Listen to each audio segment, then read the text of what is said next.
अस्सलाम वालेकुम, मैं हूं एहसन। आप देख रहे हैं एफ गाइड और कोरल ड्रा की आज हमारी चौथी क्लास है और आज की इस क्लास के अंदर हम बात करेंगे टेक्स्ट टूल के बारे में और टेक्स्ट टूल को इस्तेमाल करते हुए मुख्तलिफ इफेक्ट्स भी बनाएंगे।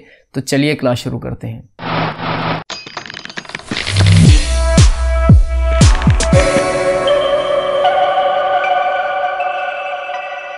टेक्स्ट टूल जैसा कि नाम से ही जाहिर है मुख्तलिफ टेक्स्ट को लिखने के लिए, एडिट करने के लिए और बहुत कुछ करने के लिए यूज़ होता है। आपने देखा होगा कि हमने कुछ टूल्स को स्किप कर दिया। उनको क्यों स्किप किया? क्योंकि उनका इतना ज़्यादा काम नहीं है, वो इतने ज़्यादा काम नहीं आते। कोरल ड्रा के अंदर थोड़े बहुत काम आते हैं, तो वो इंशाल्लाह आगे चल के जब काम आएंगे तो उनको सीख लेंगे। उन पर अगर मैं पूरी क्लासेस बनाता तो आपका और मेरा वक्त ज़ाया होना था। तो टेक्स्ट टूल से हम क्या क्या कर सकते हैं, कंप्यूटर स्क्रीन पर चल के देखते हैं। ये रहा टेक्स्ट टूल जिस पर ए लिखा होता है, ठीक है। इस पर क्लिक करेंगे जैसे ही हम, तो यहाँ पर हमारा जो कर्सर है ए में तब्दील हो जाएगा। इसको हम जहाँ भी क्लिक करेंगे वहीं पर हम कुछ भी टेक्स्ट लिख सकते हैं अपने कीबोर्ड के ज़रिए, ठीक है। मैं यहाँ पर लिख लेता हूँ F guide is the best channel to learn, ठीक है। इस तरह से आप कुछ भी लिख सकते हैं, 2-3 पैराग्राफ्स के अंदर भी लिख सकते हैं। इसको मैं 2 लाइनों में कन्वर्ट कर लेता हूँ। अच्छा, मैं कीबोर्ड के थोड़े बहुत शॉर्टकट्स बता दूं इसके। आप इंटर के साथ नीचे वाली लाइन में जा सकते हैं। जैसे मैं गया हूं, कहीं भी आप अपना कर्सर ले जाएं, ठीक है। स्पेस बटन के साथ आपको पता है स्पेस होती है। उसके बाद कहीं भी जाकर अगर आपकी लाइन ख़त्म हो रही है, आप नीचे वाली लाइन में जाना चाहते हैं, तो जस्ट इंटर प्रेस कर दें, आप नीचे वाली लाइन में आ जाएंगे, ठीक है। जहाँ पे आपका कर्सर होगा उससे आगे सारा टेक्स्ट जो है ना वो नीचे वाली लाइन में आ जाएगा। और बैक स्पेस का तो आपको पता ही होगा कि अगर आपने कोई अल्फाज ख़त्म करने हैं तो बैक स्पेस प्रेस कर दें, उसके ज़रिए वो ख़त्म हो जाते हैं, ठीक है। ये चीज़ें हो गई। उसके बाद हम इसका फ़ॉन्ट देख लेते हैं। यहाँ पर मुख्तलिफ़ फ़ॉन्ट्स मौजूद होते हैं ऊपर, ठीक है। इस टेक्स्ट को पहले आपने सेलेक्ट करना है। किस तरह सेलेक्ट करना है, ये नहीं है कि आपने पूरा हाईलाइट करना है, ऐसे नहीं करना, ठीक है। सिर्फ सिलेक्शन टूल के ज़रिए उस टेक्स्ट को आप सेलेक्ट कर लें, जस्ट इस तरह से क्लिक कर लें। उसके बाद कोई भी फ़ॉन्ट आप आराम से उसको उस टेक्स्ट को दे सकते हैं। ये देखें, इस जगह पे रख लें ताकि हमें नज़र आता रहे कि कौन से फ़ॉन्ट में हमारा टेक्स्ट कैसा लग रहा है। ये मुख्तलिफ़ फ़ॉन्ट्स हैं। ये ऊपर जो होते हैं ना, ये 4-5 फ़ॉन्ट्स, ये वो होते हैं जो आपने लास्ट टाइम यूज़ किए होते हैं। ये मैंने अभी यूज़ किए हैं ये फ़ॉन्ट्स।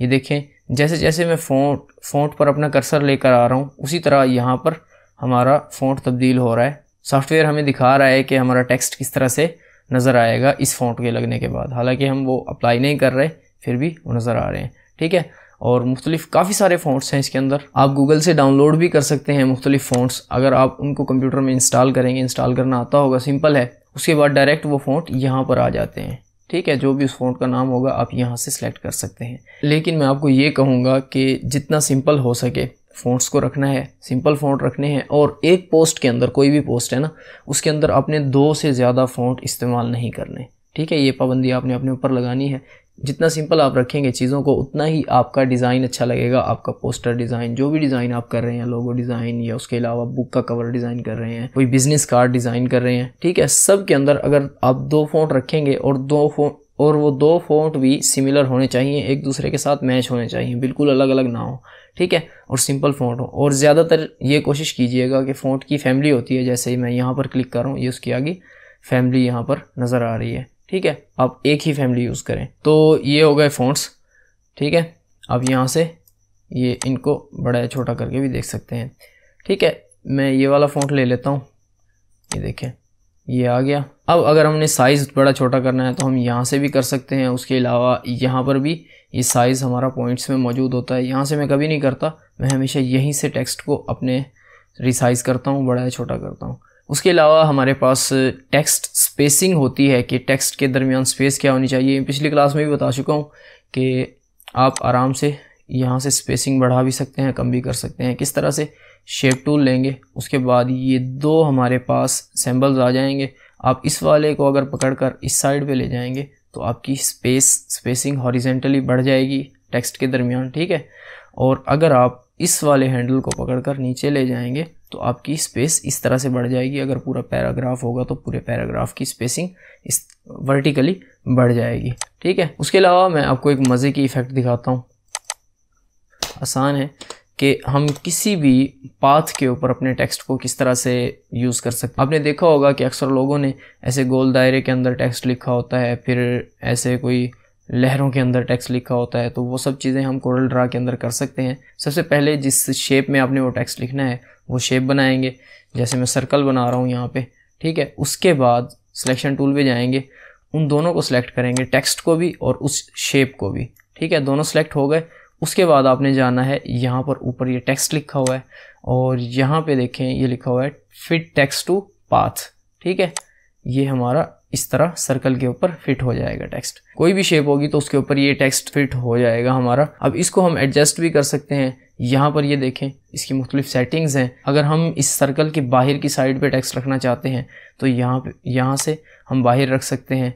अगर थोड़ा सा हम स्पेसिंग बढ़ाना चाहते हैं, अगर इस तरह से करना चाहते हैं, ये देखें ऐसे लग रहा है कि कोई 3D शेप है, उसके अंदर हमारा टेक्स्ट मौजूद है। और उसके अलावा नीचे ये देखें इस तरह से है, मुख्तलिफ इफ़ेक्ट्स मौजूद हैं। उसके बाद आप यहाँ से देखें टेक्स्ट की डायरेक्शन अगर आप चेंज करना चाह रहे हैं तो इस तरह से कर सकते हैं। और अगर आप टेक्स्ट को यहाँ पे सर्कल के अंदर लाना चाह रहे हैं बाहर से, तो आप इसके साथ वाले सिंबल पर क्लिक कर सकते हैं इस तरह से, ठीक है। ये देखें अंदर चला गया। और उसके अलावा यहाँ पर ना एक हमारे पास डार्ट होता है रेड कलर का, ये देखें ये थोड़ा सा नज़र आ रहा है। अगर आप इस रेड कलर के डार्ट को क्लिक करके ऐसे घुमाएंगे तो आप कहीं पर भी अपने टेक्स्ट को ले जा सकते हैं, ठीक है। ऐसे बड़ा भी कर सकते हैं उस सर्कल को, ये देखें, ठीक है। अब ये ऐसे हो गया। अच्छा, वापस अगर मैं इसको सेलेक्ट करूं तो यहाँ पर हमारा रेड कलर का डार्ट होता है, इस वक्त नज़र नहीं आ रहा, लेकिन जैसे ही आपका कर्सर ये प्लस में चेंज हो जाए तो समझे कि आप उस रेड कलर के डार्ट पर हैं। तो आप इसको पकड़कर जिस साइड पे ले जाना चाहें ले जा सकते हैं अपने टेक्स्ट को, ठीक है। ये देखें F guide is the best channel to learn. इसके अलावा और भी मुख्तलिफ शेप्स के ऊपर आप अपने टेक्स्ट को रख सकते हैं। और ये जो अंदर वाली शेप है इसको आप डिलीट भी कर सकते हैं। किस तरह से, जस्ट इसको सेलेक्ट करें, इसकी लाइन पर क्लिक करें इस तरह से, ये देखें ये दायरा सेलेक्ट हो गया। अब इसको हम डिलीट कर सकते हैं। ऊपर वाला टेक्स्ट हमारा वैसे का वैसा रहेगा। उसके अलावा आप ये छोटे छोटे डार्ट्स देख रहे हैं हर कैरेक्टर के नीचे, तो इनको भी हम पकड़कर आगे पीछे कर सकते हैं। एक एक कैरेक्टर को आपने शेप टूल लेना है, उसके बाद आप किसी भी कैरेक्टर को पकड़कर आगे पीछे कर सकते हैं। ये देखिए इस तरह से, ठीक है। आप खुद भी स्पेसिंग कंट्रोल कर सकते हैं कि किसकी स्पेस कितनी रखनी है हमने। उसके अलावा आप टेक्स्ट को अलाइन भी कर सकते हैं, यानी अगर सेंटर अलाइन करना चाहते हैं आप, तो यहाँ पर ये अलाइनमेंट का टूल मौजूद होता है, इस पर क्लिक करें और मुख्तलिफ अलाइनमेंट्स आपके सामने आ जाएंगी। इनकी शॉर्टकट कीज़ भी इनके सामने लिखी हुई हैं, ठीक है, आप पढ़ सकते हैं। तो अगर आप लेफ़्ट पर अलाइन करना चाहते हैं तो लेफ़्ट पर हो सकती है, दरमियान में अलाइन करना चाहते हैं तो दरमियान में भी हमारा पूरा टेक्स्ट, पूरे पैराग्राफ का टेक्स्ट अलाइन हो सकता है। अगर मैं यहाँ पे कुछ भी लिखूँ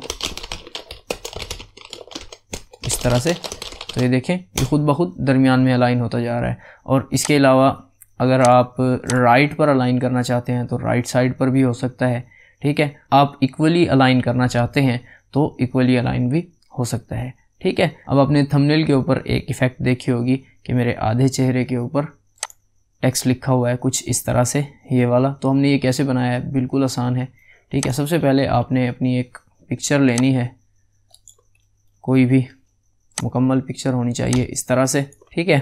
उसके बाद आपने टेक्स्ट लिखना है, कोई भी टेक्स्ट हो, जैसे ये यहाँ पे लिखा हुआ है F guide is the best channel to learn computer skills. इसी टेक्स्ट को मैं यहाँ से कॉपी कर लेता हूँ, Ctrl+C। आप इसको वापस भी लिख सकते हैं और यहाँ पे मैं Ctrl+V कर लेता हूँ, ठीक है। अब यहाँ पे कोई भी कलर कर लेता हूँ मैं इसके ऊपर। ये टेक्स्ट आ गया हमारा, कुछ भी टेक्स्ट लिख सकते हैं। मैंने इसको लेफ़्ट साइड पे अलाइन किया हुआ है, आप भी कर सकते हैं। और इस इफ़ेक्ट के लिए आपने अपने टेक्स्ट का फ़ॉन्ट जो है वो थोड़ा सा हैवी रखना है, जैसे मैंने यहाँ पे लिया हुआ है। उसके बाद आपने उस टेक्स्ट को अपनी पिक्चर के ऊपर जाकर रखना है, चेहरे के दरमियान में होना चाहिए ताकि अच्छा इफ़ेक्ट आए, ठीक है। और उसके बाद आपने उस टेक्स्ट को अपनी पिक्चर के बराबर कर लेना है, जितनी आपकी पिक्चर है ऊपर नीचे से दोनों साइडों से बराबर कर लेना है। थोड़ा सा बेशक अंदर की साइड पे आ जाए तो कोई मसला नहीं है, ये देखें, ठीक है। अच्छा, अब आपने क्या करना है, अब आपने पिक्चर पर क्लिक करना है, फ़ोटो पर क्लिक करना है। उसके बाद उसको प्लस कर लेना है, प्लस का निशान आपके कीबोर्ड पर मौजूद होता है। प्लस करने के बाद राइट क्लिक करना है और पावर क्लिप इनसाइड, उसके बाद टेक्स्ट पर क्लिक कर देना है। आपने जो दूसरी फ़ोटो आपने ऐड की थी, डुप्लीकेट की थी प्लस के ज़रिए, वो अब इस टेक्स्ट के अंदर जा चुकी है। अब आपने क्या करना है, अब इस फोटो पर क्लिक करना है और उसके बाद शेप टूल पर जाना है, तो कुछ इस तरह से लाइंस आ जाएंगी। तो एक लाइन को पकड़कर आपने दरमियान में ले आना है इस जगह पर, ठीक है। यहाँ पे थोड़ा सा आगे कर लूँगा मैं इस तरह से, ठीक है। ये काफ़ी हद तक हो गया, लेकिन यहाँ पर ये देखें आर में वाइट कलर आ रहा है। ये क्यों आ रहा है? क्योंकि हमने यहाँ पे टेक्स्ट का कलर वाइट पिक किया हुआ है, तो हमने कलर ख़त्म कर देना है। सबसे पहले इसको सिलेक्ट करके यहाँ से हम कलर 0 कर देंगे। उसके बाद ये हमारा इस तरह से पिक्चर के ऊपर टेक्स्ट आ गया। अच्छा, यहाँ से ये आर गायब हो गया।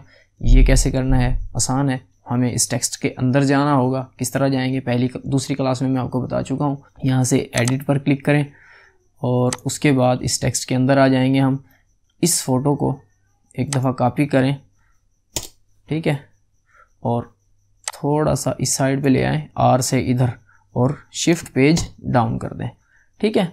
ये आपने करना है, फिनिश करेंगे और उसके बाद हमारी इफ़ेक्ट तैयार है। इसको आप कहीं भी यूज़ कर सकते हैं, ठीक है। बिल्कुल सिंपल है, आसान है, इतनी ज़्यादा मुश्किल नहीं है। ये थी आज की क्लास। उम्मीद है आपको समझ आई होगी। अगर समझ आई तो वीडियो को लाइक कर दें, कमेंट करें अगर कोई बात समझ नहीं आ रही, और चैनल को ज़रूर सब्सक्राइब कीजिएगा ताकि हर आने वाली अपडेट आपको मिलती रहे। अगली क्लास के अंदर हम इंशाल्लाह उर्दू टेक्स्ट के ऊपर बात करेंगे कि कोरल ड्रा के अंदर हम किस तरह से उर्दू टेक्स्ट लिख सकते हैं। तो अगली क्लास तक के लिए अल्लाह हाफ़िज़।